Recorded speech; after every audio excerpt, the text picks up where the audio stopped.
It's easy to believe a lie when you haven't heard the whole story, but have you ever wondered how people can believe things that are clearly not true? I'd like to tell you a statement that is about as clearly false as any statement could ever be, yet a lot of people believe it. I'll tell you the statement, and then we'll talk about why a lot of people can still believe it with complete sincerity. Here's the statement: all religions are basically true. Here's why the statement is clearly false. Inside this statement are literally thousands of contradictions. For example, pick any two religions. Let's say Islam and Christianity. If you say that they are both true, then you are saying that Jesus is the Son of God, Christianity, and that he is definitely not the Son of God, Islam. You are saying that God is a Trinity, Christianity, and that God is most certainly not a Trinity, Islam. You are saying that the New Testament is God's authoritative message, Christianity, and that the New Testament is not God's authoritative message, but that it's a corrupted version of Jesus' true teachings, which we find in the Quran, Islam. That's just scratching the surface of the many deep differences between Islam and Christianity, and those are just two religions. Islam and Christianity are a lot closer to each other than, say, Islam and Buddhism. So to say all religions are basically true is to say that thousands of fundamental beliefs which cancel each other out are all somehow true at the same time. It should be impossible to say that all religions are basically true with a straight face, but it's not.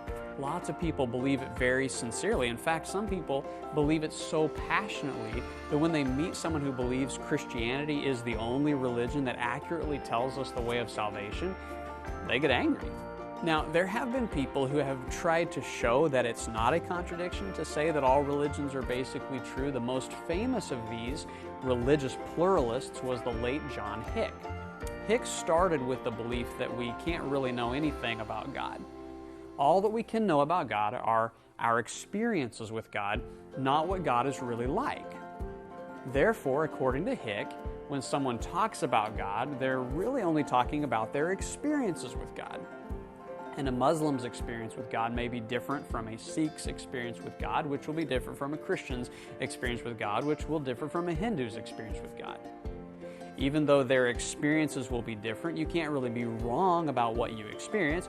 So, according to John Hick, all religions are basically true. But they're only true because they're talking about experiences with God and not about God himself. The problem is Hick's attempt to show that all religions are basically true is really just built on another contradiction.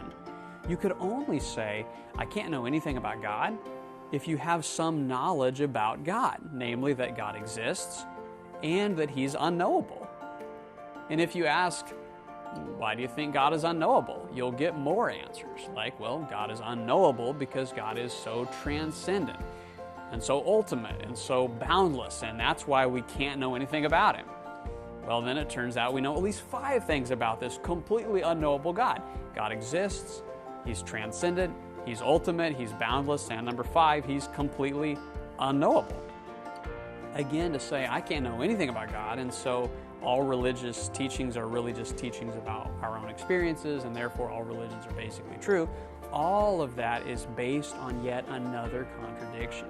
If God is completely unknowable, then how do I know that about God?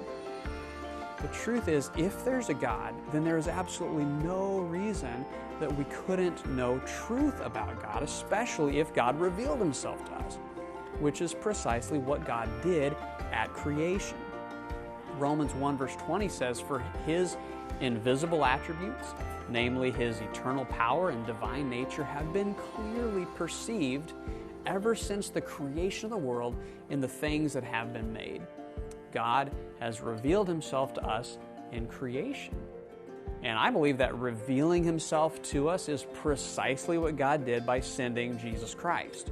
John 1 verse 18 says, no one has ever seen God, the only God who is at the Father's side, he has made him known. And Jesus was not a religious pluralist.